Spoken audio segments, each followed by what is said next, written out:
ಇದ್ದೀರಾ ಜನಸೇವಾ Kannada TV news. ಇಂದಿನ ಮುಖ್ಯಾಂಶಗಳಿಗೆ ಸ್ವಾಗತ. ಕುಶಾಲನಗರ ಪಟ್ಟಣದಲ್ಲಿ ಮೈಸೂರು ಕೊಡಗು ವಿಧಾನಸಭಾ ಕ್ಷೇತ್ರದ ಮತಗಟ್ಟೆ ಸಂಖ್ಯೆ 173 ಹಾಗೂ 172ರಲ್ಲಿ ಬಿರುಸಿನ ಮತದಾನ ನಡೆಯುತ್ತಿದೆ.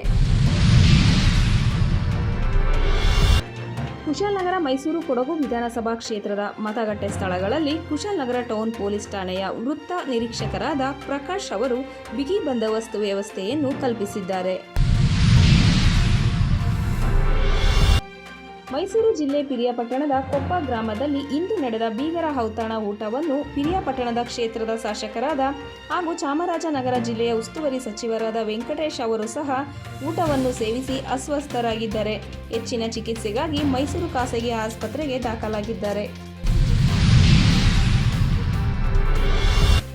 ನೇಹಾ ಹಿರೇಮಠ ಮನೆಗೆ ಸಿಎಂ ಸಿದ್ದರಾಮಯ್ಯರವರ ಭೇಟಿ, ಕುಟುಂಬಸ್ಥರಿಗೆ ಸಾಂತ್ವನ.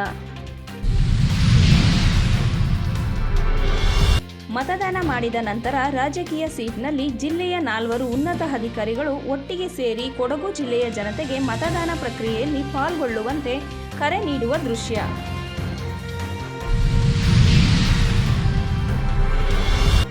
ಕೊಡಗು ಜಿಲ್ಲೆಯ ಸೋಮವಾರಪೇಟೆ ತಾಲೂಕಿನ ಕೂಡ್ಲಿಪೇಟೆಯ ಕಿರಿಕೂಡ್ಲಿ ಮಠದ ಮಠಾಧೀಶರಾದ ಶ್ರೀ ಶ್ರೀ ಸದಾಶಿವ ಸ್ವಾಮೀಜಿಯವರು ಮೈಸೂರು ಕೊಡಗು ವಿಧಾನಸಭಾ ಕ್ಷೇತ್ರದ ಮತಗಟ್ಟೆ ಸಂಖ್ಯೆ 17ರಲ್ಲಿ ಮತದಾನ ಮಾಡಿದರು.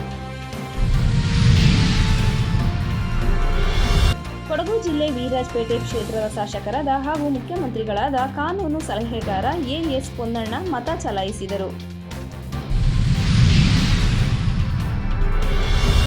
ರಾಜ್ಯದ ರಾಜಕೀಯ ವಲಯದಲ್ಲಿ ಭಾರೀ ಸುದ್ದಿ ಮಾಡುತ್ತಿರುವ ಹಾಸನದ ಪೆನ್ಡ್ರೈವ್ ಬಗ್ಗೆ ಮಹಿಳಾ ಆಯೋಗ ಅಧಿಕೃತ ಹೇಳಿಕೆ ನೀಡಿದ್ದು, ಹಾಸನದ ಪೆನ್ಡ್ರೈವ್ ನಮ್ಮ ಕಚೇರಿಗೂ ತಲುಪಿದೆ ಎಂದು ತಿಳಿಸಿದರು.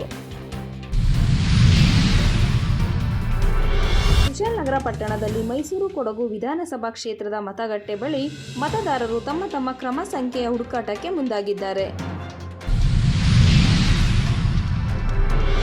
12 ಗ್ರಾಮಗಳಿಗೆ ಮೂಲಸೌಕರ್ಯ ಕಲ್ಪಿಸಿಲ್ಲ ಎಂದು ಆರೋಪಿಸಿ ತಾಲೂಕಿನ ಮಾದೇಶ್ವರ ಬೆಟ್ಟ ಗ್ರಾಮ ಪಂಚಾಯಿತಿ ವ್ಯಾಪ್ತಿಯ 5 ಗ್ರಾಮಗಳ ಜನರು ಮತದಾನದಿಂದ ದೂರ ಉಳಿದಿದ್ದಾರೆ.